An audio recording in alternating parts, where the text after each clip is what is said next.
everyone, and welcome back to the United Star. I am Prasham Kothari, and I've got Kaustubh Pandey with me, who is a football writer, and he's written for various football outlets like the BBC, Manchester Evening News, and many others. And he covers the Serie A in depth. So, what we're going to do today is break down how this Italian side under Mancini has seen an absolute revolution, and they're unbeaten in 30 games now, and what has sort of the roots of it which have been in Serie A. So Kostub, welcome to the channel, and it's a pleasure to have you here today.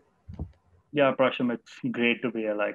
Absolutely love chatting about football and helping people um, learn more about football and all that stuff. So yeah, it's always great to chat with people and great to be here. Absolutely. Thank you so much. So let's get straight into it, Costa. Since almost 2018, Italian football has taken a turn. And there was a committee that was assigned, and they sort of said, we need to play more we need to play more pressing football. We need to get into the opponent's half, and we need to play that sort of football that the rest of the world is playing. And they went to Mancini, who was, of course, at Zenit at the time, and they tapped him up. So what has sort of first of all been the shift, because we've seen that Italian teams are dogged 1-0 sides and then they defend and mind my language but shithouse a result. So how Yeah, has this change come about? I think what Mancini has done is that he's made sure that all the players in that Italian team, he's made sure that the team plays to their strengths instead of bringing about a completely new system which maybe the players have not played before. Because one big factor when it comes to international football is that the coaches don't really have the time or maybe, let's say, the space to coach players or maybe just coach them a new system. Whereas when you look at club football, you've got teams in Serie A itself, like Atalanta, you've got Sassuolo, even a side like Spezia was playing attractive attacking football last season. But when you look at international football, coaches don't really have the time to coach that. They see players about 6 weeks in about 12 months, which is way too low for anyone to preach a new philosophy, a new ideology, a new playing style, or anything like that. So what Mancini has made sure is that he's sort of tapped into this sort of mini revolution that the Italian football is going through, in the sense that, as you said, there were stereotypes attached to Italian football, let's say around the 2015 era or around the 2010s and before that. Uh, the stereotype was that they play defensive football, they grind out 1-0 results, though they go 1-0 up and sort of sit back and stuff. Mancini did that with Manchester City. Conte did that with Chelsea. But we've seen this trend in Italian football where they are moving towards, let's say, a more German approach of play, where they want to press high up the pitch. They use a back three, but that back three is more about pressing high up the pitch, having more uh, men who are pressing high up the pitch instead of having two up front who are essentially target man and poacher like they used to about 10, 15 years ago.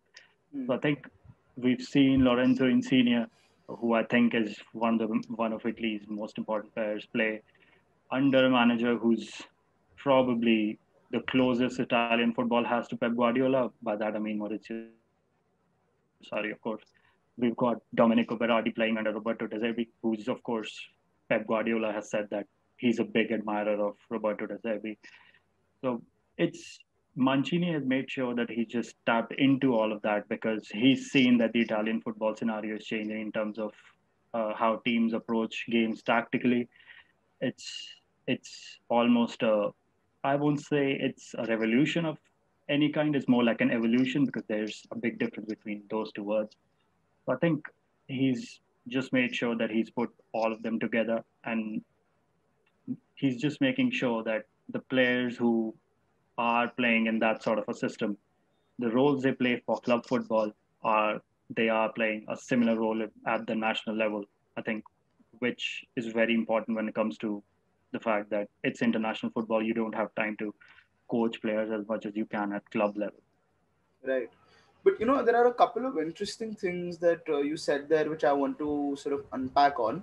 And the first thing that stands out is that Italian football over the years is this very robust image of very sort of rough and tumble kind of football, where whereas tactically it's absolutely pristine to watch. Like it's one of the lowest scoring leagues, I think. Even when sort of the likes of Maradona played there, 18, Yeah. 19 goals, and the Golden Boot was theirs. But are we seeing sort of a revolution? You said, no, again, evolution, maybe, like you said, that like the German style. Are we seeing more technical players who create space and create those triangles and use space more than sort of the robustness and sort of playing with those two lines almost? Yeah, absolutely. Because I think, although I do think that even in the Italy team of the disastrous 2010 campaign or even the 2014 World Cup period, they had midfielders who were technical in a way, but Mm-hmm. they were essentially very intelligent footballers. You look at Andrea Pirlo was still around in 2014, delivered that masterclass against England. Claudio Marchisio was there. Even he, people often compared him to Andrea Pirlo, even though he was a bit different. Even, but in a way, he was a technical footballer. We had Marco Parolo, who's of course still around. He's got that technical side to him. I think even at this point, the likes of Nicolo Barella, we've got Gaetano Castrovilli, we've got even Stefano Sensi, who's of course not made it to the tournament, but we had Lorenzo Pellegrini, Marco Verratti. I mean, all of these players are similar to what they had back then in a way, because what we see in the national team, a lot of those players can easily play in defensive midfield. It's they are so versatile in how they play. Because we look at Marco Verratti, he's played over the years. I mean, ever since he's been at PSG, he's played about three different roles in midfield. In the sense that he's played defensive midfield, he's played as that shuttler, he's played as a number 10 under Mauricio Pochettino more recently. We've got Locatelli. He's probably uh, the most technically gifted player in there, apart from Jorginho. So I think they've got just a combination of everything. Like, even if you ask those players to play deeper in their own half, they'll be pretty comfortable with it. They're so versatile because um, the way that they've sort of been brought up, essentially, or the way they've been coached in Italy, it's not like all of them play for the favorites. Locatelli plays for Sassuolo, who are sometimes bound to play deeper. They finish seventh or eighth every season. So there are games in which Locatelli has had to play as the deepest midfielder. Nicolo Barella at Cagliari was essentially a defensive midfielder. It's only this season that we've seen him play in a more, let's say, a Kevin De Bruyne role of sorts. So I think what existed at that point is still pretty much there, but we're just seeing Mancini use them in a different manner. Hmm. So you mentioned Locatelli, of course, and he has sort of caught the eye of many people. And along with him, Baradi is another one who's caught the eye of a lot of people, and both of them play for Sassuolo. So can you tell us something about what sort of in Sassuolo's system makes them so effective? Because Locatelli seems like one of those sort of Roy Keane or Vieira type players who can play defensive as well and then get a goal, as we saw. Obviously, he got a couple of goals the other day. So he seems that kind of a player which Italy have not really had, someone who can play CDM and then drive and then score goals. So what is the Sassuolo kind of system where they have thrived so much? Sassuolo system under Roberto De Zerbi, who's actually left for Shakhtar Donetsk now, um, it relied on making sure that they invite the opposition into pressing them, but they generally played through the press. They had a bunch of technical players in that team who made sure that who essentially stayed close to each other when building from the back so that the opposition come at them and then they use their technical ability to play through them and essentially scored on counterattacks when they weren't exactly counterattacks, if you know what I mean. With that, they Mm-hmm. were always in possession, but the way they break from the defensive phase to the attacking phase is very quickly. It's almost like a counterattack modified into a possession style of play. Locatelli was every brilliant goal that Sassuolo scored. Locatelli was crucial in every one of them because in the Euros, I think we're yet to see Manuel Locatelli's real strength come out. He's not about the goals, he's not about the assists or the interceptions. He's about playing through the press. He's about mm, carving out the opposition defensive lines, making sure that he passes through the opposition midfield. It's pretty much what he's about, and that absolutely suits the way Sassuolo play, or rather played under Roberto De Zerbi. And Berardi, as far as Berardi is concerned, he's someone who was actually um, seen as Italy's future poster boy back in about 2012, 2013. Back then, Juventus sort of wanted him. I constantly read stuff that he'll probably get a big move somewhere, but his development sort of stalled.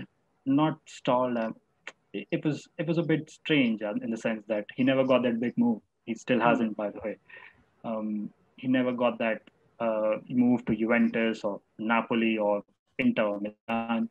There was a time when Mohamed Salah left Roma for Liverpool and Monchi was at Roma. They actually saw Domenico Berardi as one of Mohamed Salah's replacements, apart from Hakim Ziyech. They actually failed to sign both, which is a bit funny, but Right. that's what happened. But as soon as Berardi sort of started playing under De Zerbi, he changed into the player that Monchi really saw him as, in the sense that if you look at the way he plays, he's so similar to Mohamed Salah. Um, Mm, mm, he used to be a different player who used to hug the touchline more often earlier, but under De Zerbi, he's almost playing a bit narrow in the front three, where because the Sassuolo fullbacks are essentially wing backs who constantly maraud forward, and the front three are very narrow. So Berardi has constantly thrived under that. He gets into those half spaces, gets assists by curling crosses into Francesco Caputo. So it's pretty much his strength. He's so much like Mohamed Salah. Yeah, and I think he's got, I think, what, 17 goals and 7 assists this season, Yeah, which is obviously, like I said, in Italian football, for a winger to get 17 goals is quite an achievement in itself. I also want to talk about Locatelli a little more, because a lot of links are there to Manchester United. A lot of people sort of sussing those things out. So, do you think there's any truth in those rumors, or it's just all sort of smoke for nothing?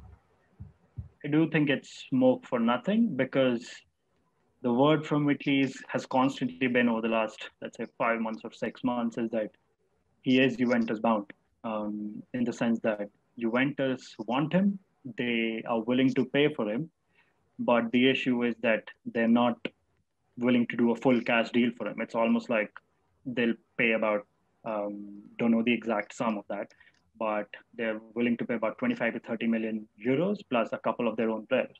What Sassuolo want, they want a full cash deal, Hmm. and they are pretty much desperate to sell him.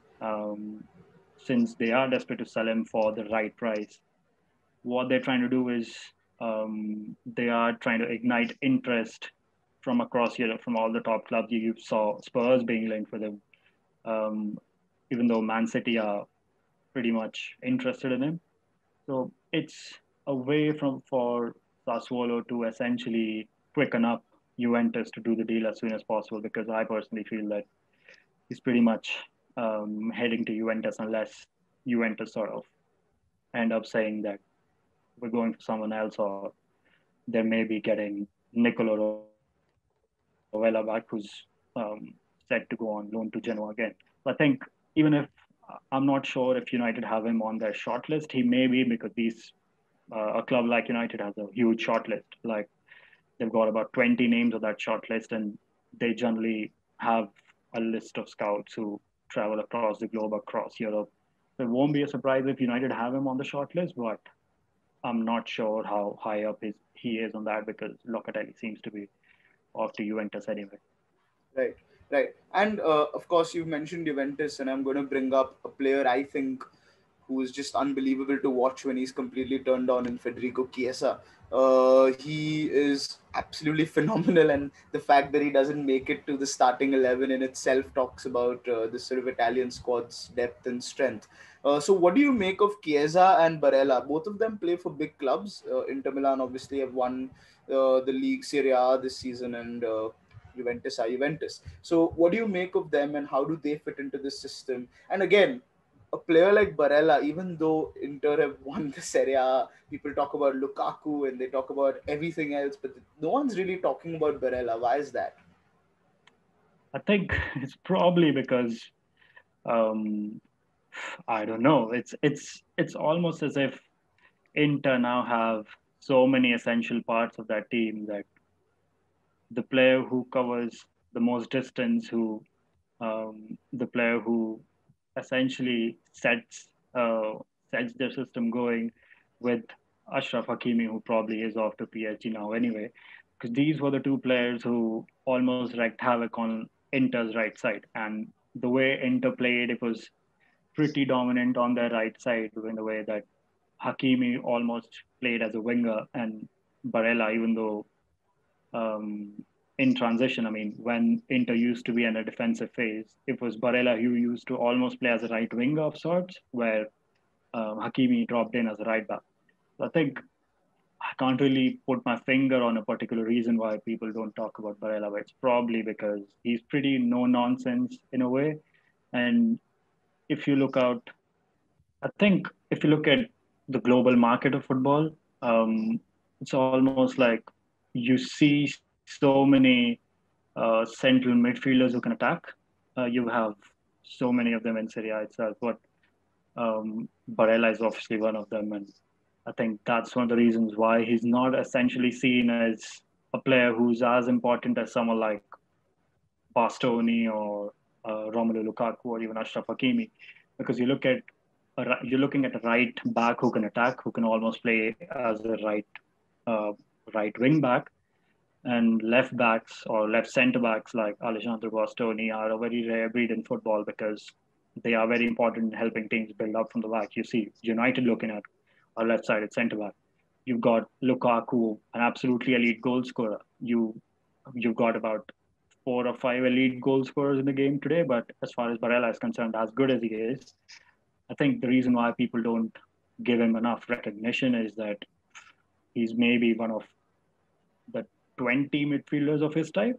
So I think if he was if he was a left winger who could score goals like Lorenzo Insigne can, if he was 23, he'll probably be more valued and he'll probably be more, let's say, marketable in a way. But as far as Chiesa is concerned, I remember it's funny because I remember writing about him when he was at Fiorentina, and I actually support Fiorentina and both Man United. So there was a time when I used to tell United fans on Twitter and even on WhatsApp groups and stuff that Chiesa should be a Man United player when United failed to sign Jadon Sancho last summer and stuff. And even before that, I was pretty confident that Chiesa is a player who can play for a big club, even though he was pretty inconsistent, but you could never fault his work rate. You could never question the fact that he was a pretty ruthless character. If he makes a mistake, he gets back up and tries again. If he makes a mistake again, he'll probably score at the next attempt. That's the sort of relentless player that he is.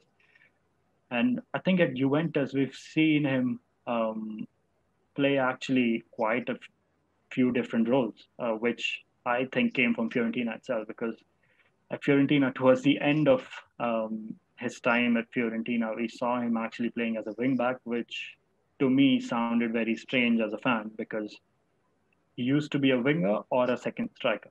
So at the end of that season, the Fiorentina manager got a lot of stick that why the hell is he playing him at wing back?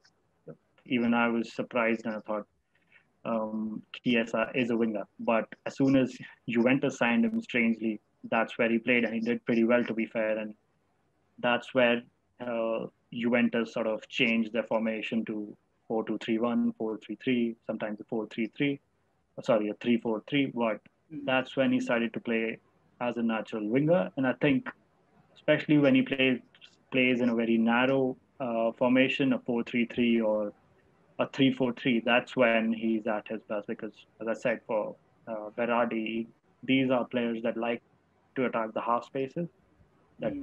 almost want to run in behind. They are natural runners. They aren't exactly the best creators in the world, but what sets them apart from the others is that they are very ruthless in what they do. They just Right. won't stop trying, just running in behind all the time.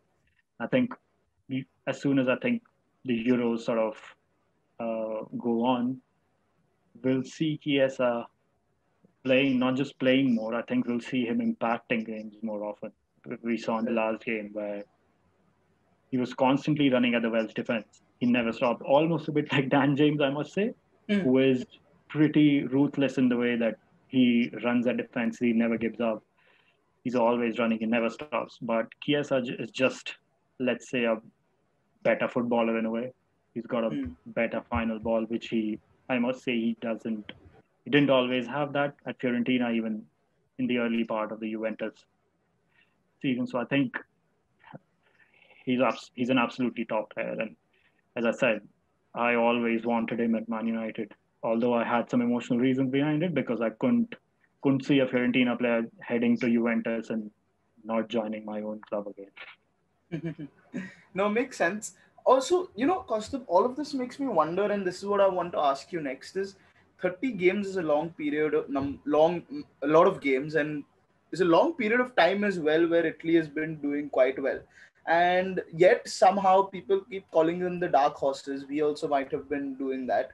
So how is it that the world has been sleeping on this sort of Italian team for so long? How have they slipped under the radar almost for their own good? Because they've gone from what 24th in the world to 7th under Mancini over this period of time.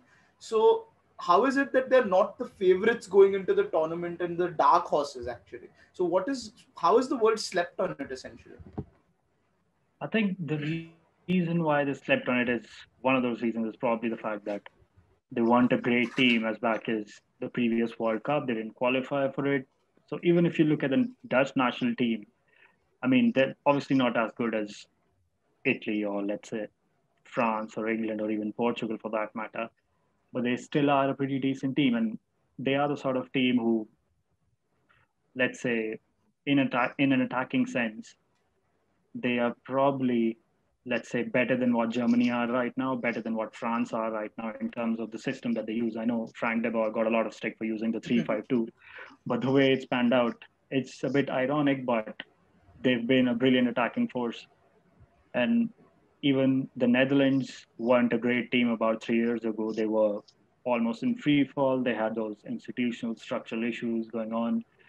I think probably because of that, Italy have seen the expectations sort of stay where they were. Almost, I mean, they weren't exactly as high as France. People were generally looking at just France and saying they're probably the favorites, and that includes me because I think France are probably the favorites. You ask just about anyone out there, almost 90% of them will say France are going to win it. And the closest that probably came were maybe England or maybe Germany, and Italy never really came close. And I think it's maybe a bit of it, maybe down to the marketing, or maybe people don't really watch the way those players play. I mean, I bet a lot of people don't really know what sort of player Gaetano Castro really is. And many don't know that Lorenzo Pellegrini and Stefano Sensi could have easily played for this team when they are absolutely exceptional midfielders themselves. Yeah. So I think a bit of that is probably, and I think I even think that there's probably one or two players in that team who play abroad, Jorginho and Marco Verratti. The Mm. rest of them just play um, simply based in Italy. If you look at France, all the French players are based all across Europe, and that sort of makes sure that those players are much more well known than Italy, who are just in their own cocoon. I think that's what Italian football is. They just want to live in their own cocoon, and in terms of you look at politics, you look at the way they approach the racism issue, you look at their the way their football's been. They've just been completely different, detached from the rest of Europe, from the rest of the world. You look at the playing styles that they that they had. But even though those playing styles reaped loads of success in the Premier League, and Jorginho is, by the way, a massively over abused player, I think a lot of it is probably down to the fact that Italian football just likes to live in its own cocoon. You don't see players moving abroad as often. You've seen English players moving abroad now, which wasn't a trend earlier. I mean, of course, Micah Richards came to Fiorentina, Ashley Cole came to Roma and stuff, and the great Joe Hart obviously came to Torino. But I think Italian football can be accused of being a bit close in that way. Like Man United had Matteo Damian, so the Italian players at Man United don't really come at a premium. Chelsea are probably the only club who are more open to having those Italian influences, and that's probably because of their world domination mindset. So I think it's probably time that people look at Italian football and say that there's a lot of talent there. Because I remember as recently as 5 years ago, the only player that I can remember that non Serie A fans looked at and say, I want that player in my team was probably Andrea Bellotti.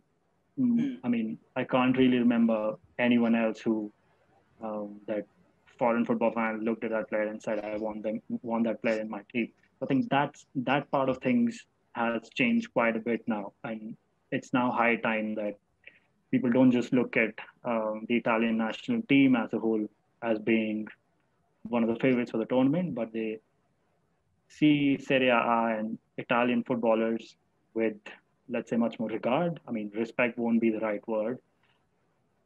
Regard will probably be a more kinder way of saying it. Right. You obviously mentioned Jorginho and Verratti and Florenzi, etc., who play abroad, and I don't want to really talk about them because we see them quite often, and I think people have seen them. Two players that I think people have seen over a period of time, but I feel that they've sort of come of age in a sense in Ciro Immobile and Lorenzo Insigne. How important are these two players to this Italian system, and how good has Insigne been over the past 2 years for them? I mean, as far as Ciro Immobile is concerned, to be fair, I've constantly had doubts about him when it comes to the Italian national team because there have been times when it's almost like people have been constantly saying that he's not meant for a 4-3-3. He's meant for a system which uses a two striker formation. People say he'll probably be best in a 3-5-2, which Lazio have used constantly, and I'm not sure if they'll use it under Maurizio Sarri or not now. But even I constantly thought that Ciro Immobile may never be a massive success for the Italian national team. By being a massive success, I mean reaching that Roberto Baggio level. Um, so I think the standards that we set for him were probably a bit too high. So he's still a pretty decent striker, but there are still flaws in his game, to be fair. But every striker in the world, every striker, even the top strikers, you look at Harry Kane, you look at Lukaku himself, you look at Robert Lewandowski, they've got their own flaws, and Immobile has his own flaws. But the Italian national team is now functioning in a way which gives him more service than he used to get before. Like you look at that spell at Dortmund, his brief spell at Torino, where things weren't really right at those clubs in a way that they were sort of heading towards a period of transition and the strikers weren't getting too much service. Immobile became a victim of that. As soon as he came to Lazio, he started getting loads of service under Simone Inzaghi. So I think even though I've still got some doubts about Immobile, but I still think he's a pretty good striker. I won't say a world class striker. He's probably just a level below it. But yeah, he's probably better than Belotti. But because Belotti, I think, is much more limited than Immobile is. Uh, Although I absolutely love Belotti's playing style, which is being an absolute workhorse on the pitch. He works very hard. But I do think Immobile is Italy's best option as a striker. And as far as Lorenzo Insigne is concerned, he's probably my favorite player in that team. Not because he's probably the smallest player. And when Italy lift the trophy, I think the trophy will be bigger than Immobile. But I think he's just this sort of homegrown Napoli guy who who I think you won't really find players like him too often these days. You see players moving abroad more often, or to other clubs. You had Gonzalo Higuain moving to Juventus, and then we had the Napoli fans making toilet papers with Higuain's face on it, and a lot of those things. But the closest that someone has come to replicating Diego Maradona's legacy is probably Insigne and maybe Dries Mm, Mertens. So I think he's the sort of player who improved quite a lot under Maurizio Sarri. Like Maurizio Sarri made sure that the Napoli front three of that time, which was Mertens, Insigne, and Jose Callejon, these three players just absolutely destroyed Serie A for about 2 or 3 seasons when Sarri was there, and that actually came as a result of Higuain leaving the club and uh, Arek Milik falling to two ACL injuries, and that's why Mertens started to play as a striker, and then Insigne had 2 seasons of his life, and since then he's, for me personally, I think Lorenzo Insigne is probably one of the best players in the left wing role mm. because sometimes you see him working his socks off. He's got a very good work rate when the time comes. He's you've probably seen him in the Euros that every time he gets the ball, he tries to curl it, and more often than not, he hits the target or at least troubles the goalkeeper. I think in Serie A, it comes off way too often than I generally expect, but it just shows that he is a top class player. And if not for him, I think if Italy play Chiesa there, I think their system will have to change quite a lot. And Chiesa, I don't think is that in senior level yet.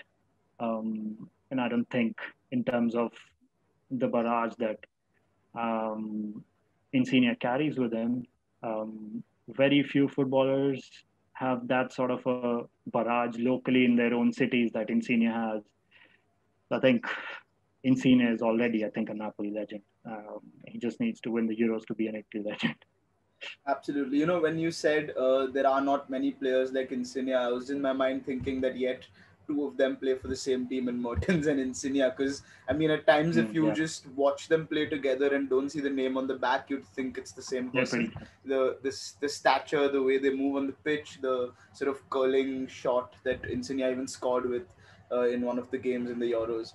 But also, if Immobile is failing by Baggio's parameter, I think he's already doing quite well in life. Yeah. So, but what I also feel is this Italian team. Would you say has got the? I mean, obviously France have got World Cup winners and all of that in their team. But is this Italian team, in a sense, after France maybe got the perfect balance of youth and experience? Because let's not forget, there are these two centre backs whom people may not know much about in Chiellini and Bonucci, who are yet going strong. I'm surprised that Buffon is not keeping, but anyway, Chiellini and Bonucci are yet going strong. Insigne and Immobile are, of course, 30, 31 now, respectively. And then you've got the likes of Chiesa, you've got the likes of Locatelli, who are on the other side, the lower side of 25. So, do you think there is like a sort of perfect balance here? And do you think that has played a lot into Mancini's hand, where there is adaptive football as well, but yet there is that core is yet there? Yeah, I think so. And it's not as if it's just about having that youth and that experience because you saw Shirigu coming on to play the last 3 or 4 games. So even he's that, let's say, that experienced leader. But there's also players in there who've probably scaled the length and breadth of that Italian footballing pyramid. Because you look at um, the French national team or the English national team, you've got so many players who have come through the ladders of their respective national, let's say, the footballing pyramid. Like you've got Harry Maguire himself. He used to play in League One and the Championship and now the Premier League. Harry Kane himself. You've got French players doing that. Kante did that. Pogba was at Le Havre in the second division before he came to Man United as a youngster. So you've got players in there who've scaled through the divisions, and Italy have got a lot of players of that ilk as well. You've got Giovanni Di Lorenzo. I mean, as far back as I think 2016 or 17, he was playing in the lower league. You've got so many other players that I can't even sort of count on my fingers. Just about everyone has come through those lower reaches of Italian football, and they've sort of learned their lessons through failure, and they've come through those obstacles and challenges to reach so far. You've got, when these sort of players score for Italy or do well for, let's say, any other country as well, I like to sort of tweet about them because they have their own brilliant stories, and sportsmen are inspirations for people across the world. And I think you're seeing now a trend where Italy have got uh, characters that supporters of the national team can relate to. Whereas you look at the teams of old, by old I mean the 2018 team, you had those players there, but there was no tactical identity there. It was just a very wishy-washy approach, let's say. It was very a pretty random playing style. So I think apart from experience, the youth, which obviously is there, you've got Matteo Pessina there, who was, I think, back in the 17-18 season playing in the second division himself, and he of course scored against the Welsh, which was, I think, his first goal for the national team, of course. And you've got even Insigne played in the lower leagues. He came from, I think he was at Palermo. Even Immobile was at Palermo. So I think you look at Immobile himself. He's someone who failed at Dortmund, which was supposed to be biggest move of his career. Hmm. There was a hype about him. People said that he'll make it. Juventus released him when he was pretty young, and then the Torino experiment didn't quite work out. It was decent. It was nothing special in a way. Lazio just took a risk on him, and it's worked out. So there's so many players of that type there. Even you look at Locatelli himself. Um, he was sold by Milan, who for some reason thought that he was sellable material, and then we've seen the way he's risen through the ranks at Sassuolo, becoming a start. When he started off, he was a bit part player, and gradually has become a star for the country. So I think you've got stories there which inspire people, and when you've got a playing style to accommodate all of them, the experience, the youth, and those players who've climbed through the ladder to reach where they are, gone through obstacles. I think that's quite a few times the perfect combination of a winning team. You look at England. They used to be a superstar unit, um, let's say under Sven Goran Eriksson and all the managers of that time, but they couldn't really make it to the Euros in 2008. Even they had that experience. They had the young potential. They had the golden generation. The reason why they failed was probably that 4-4-2.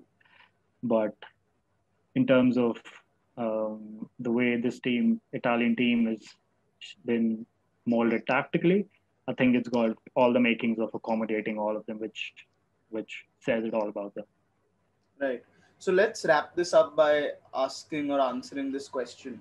Pre-tournament favorites, Portugal, France were sort of tipped to have the best squads going into it. France, of course, defending champions.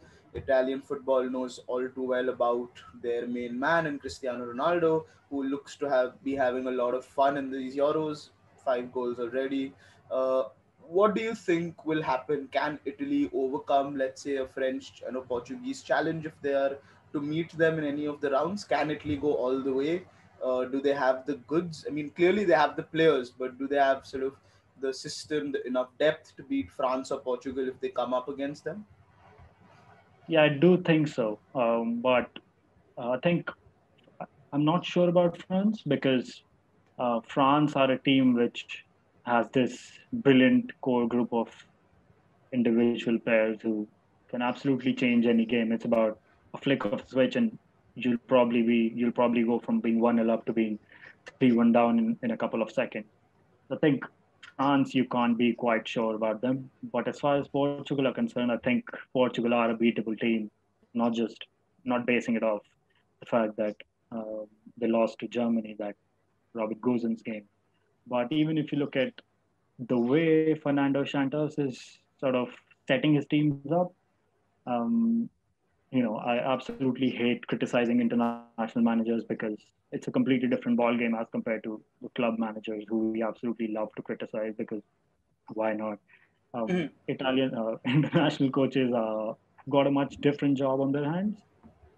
I think Fernando Santos has shown in some games, especially in the qualifying rounds, that Portugal are quite often not a well drilled unit.